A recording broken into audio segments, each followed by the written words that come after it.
Okay, class, we're back with bone. So we had spoken of the different cells in bone. The first cell is called the Osteoprogenitor cell. It's the stem cell. It's derived from mesenchyme. See, here's a mesenchyme cell, and here's osteogenesis, bone formation, and here's that first cell, this osteoprogenitor cell, Okay?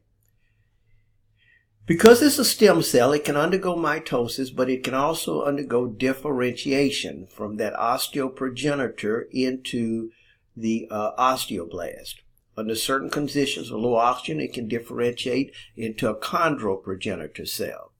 Now, chondroprogenitor cell is one that makes cartilage. Okay? The osteoblast is derived from the osteoprogenitor cell. See?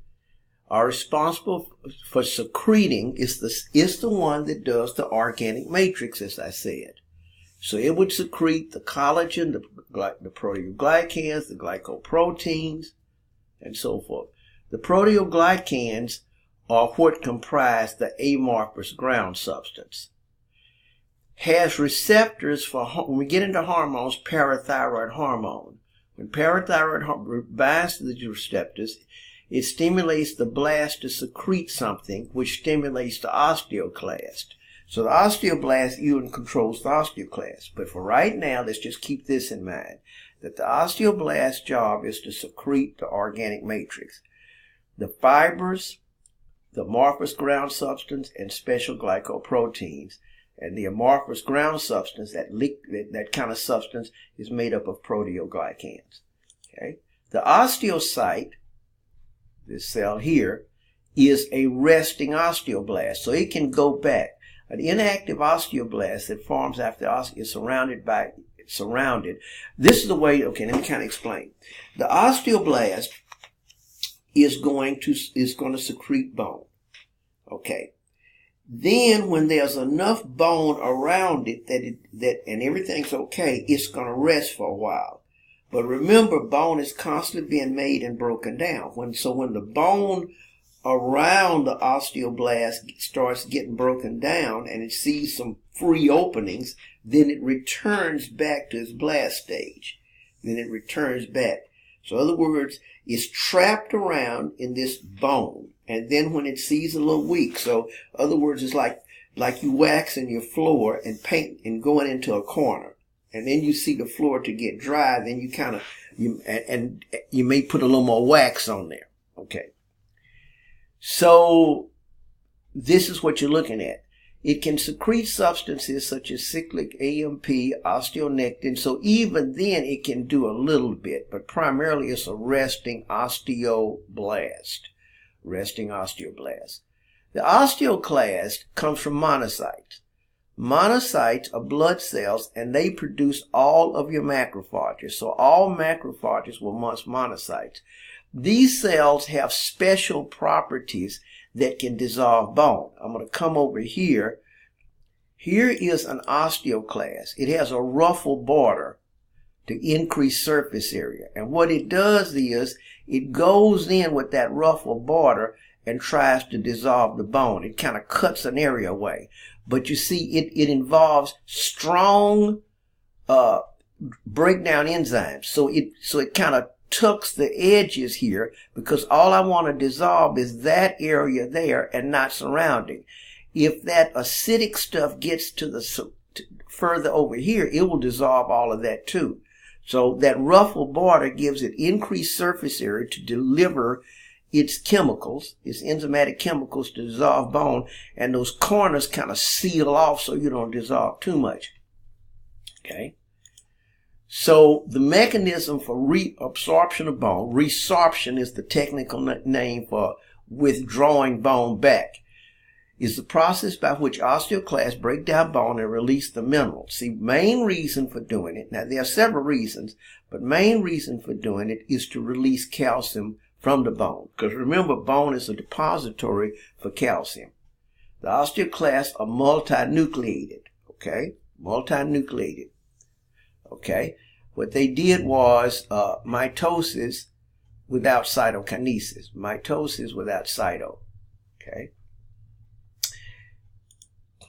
Attachment of the osteoclast to the osteon, that's the bone, begins the process. So here it is, right? The osteoclast then induce an infolding of its cell membrane, ruffle border, and secrete acid phosphatases. That's an enzyme, ACE, that needs an acidic environment, and other enzymes important in this. There's a proton pump that pumps hydrogen and chloride. Remember, a pump is active transport, and the reason for the pump is to convert the environment into an acidic one to activate the enzyme. To convert the environment it's in into an acidic one, remember, an acid is a proton donor to do that. High levels of calcium, magnesium, phosphorus will be released because the bone has magnesium in it too. Okay? Then that would leak out and get into the bloodstream to increase your blood calcium level. Okay? So you can read more on that. Here's that picture there to show you again. Okay? All right. Now, the extracellular organic matrix, fibers, amorphous ground substance, and special glycoproteins. So let's look at what I'm talking about. The fibers are type 1 collagen. Remember, collagen was the strongest fiber. We had collagen, elastic, and reticular. And collagen, and remember I showed you where there were different types of collagen, even though the book doesn't get into that.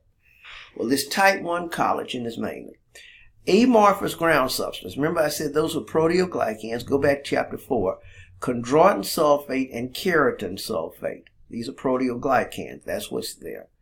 Special glycoproteins would be osteocalcin, osteonectin, salloprotein. These substances here, the type 1 collagen and these substances here cause calcium and phosphorus in the extracellular fluid to rain out on top of the organic matrix. Remember, the osteoblast only secretes the organic matrix. A living thing cannot secrete an inorganic thing. So the osteoblast secretes the organic matrix, and then the inorganic matrix comes raining out because the osteoblast is also secreting these things here. Okay?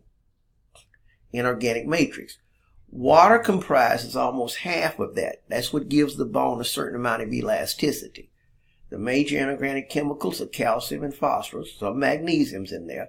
Other inorganic chemicals are bicarb, citrate, so forth. Calcium and phosphorus exist in this form. Now I want you to remember this form, not so much the formula, but the name of it, not necessarily the formula. The hydroxyapatite crystal. Okay, listen to me. The hardest form of calcium in bone. The hardest form of calcium in bone is known as the hydroxyapatite crystal. That formation there gives you that hard bone.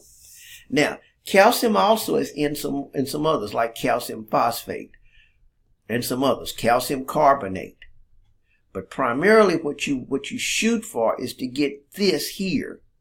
And this particular form is a calcium phosphate with water. See, even it's turned around, OH2, but H2O. So this is a hydrated calcium phosphate. A hydrated calcium phosphate. And this hydroxyapatite crystal is the hardest form of calcium. And that's the one you really want. Okay? So we now go to some of my questions I have in here. Okay? So the questions would be, what is the function of the glycoproteins and the salloproteins? What gives bone its slight amount of elasticity, and why does the elasticity decrease with age? And why does bone get hard unlike the other tissues of the body? Remember, the dermis does not get hard under normal circumstances. Okay, so let's look at that again to delineate and be sure we're all on the same page. The function of the glycoproteins and salloprotein, which was secreted by the osteoblast. The osteocalcin binds to hydroxyapatite to kind of hook. The osteosponsin binds to this. The vitamin D stimulates the synthesis of this. This here has binding sites for matrix and integrins. So in other words, the point is these substances here make the inorganic matrix come down and stick to the organic matrix. Make the inorganic matrix come down and stick to the organic matrix. In other words, these substances here are what helps with making the bone get hard and stay hard. What gives bone is slight amount of elasticity. Okay? The water content, we talked about that. And it's a hydration shell around that hydroxyapatite crystal, which is the hard form. Okay? Why does bone get hard unlike other chemicals, other tissues of the body? The inorganic calc makes bone get hard. Fibroblasts secrete collagen and amorphous ground cells. That's soft connective tissue, but it doesn't get hard. The osteoblast, though, secretes a type 1 collagen, which along with the aforementioned glycoproteins cause that calcium to come out of solution in the interstitial fluid and precipitate on top, making it hard. So it's those additional fibroblasts don't do that. Now, I will admit, this is something off the cuff. Fibroblasts are the brothers of osteoblasts. Think about the different genes. Okay, euchromatin and heterochromatin. Fibroblasts can do it. So that's why if somebody keeps giving a bad injection in the same area, or you keep hitting your hand and you irritate the fibroblasts in soft connective tissue, they will start producing this.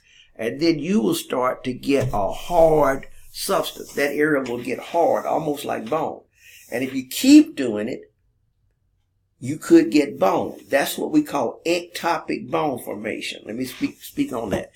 Ectopic, ectopic. Ectopic means out of position.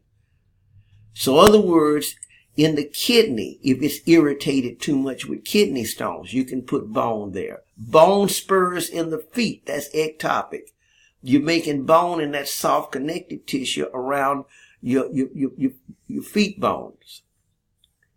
So in other words, what makes bone hard is the osteoblasts routinely secrete the type 1 collagen to do this. But again, fibroblasts can do it if you irritate them, because they're going to try to put a shell over it, but normally they don't. So normally soft connective tissue stays soft and bone gets hard. Okay? Osteoid, remember, was the term, was when you had the organic matrix, but you had not precipitated the inorganic matrix. Now, I want you to read this in your book. I'm giving highlights. I want you to read this in your book. Okay? So, review of bone qualities. Type 1 collagen for this. Hardness, inorganic calcified matrix, due to water, and due to the construct we'll see that we have. Okay? So here we are now for bone classifications, and this is where we'll close and pick this one up there.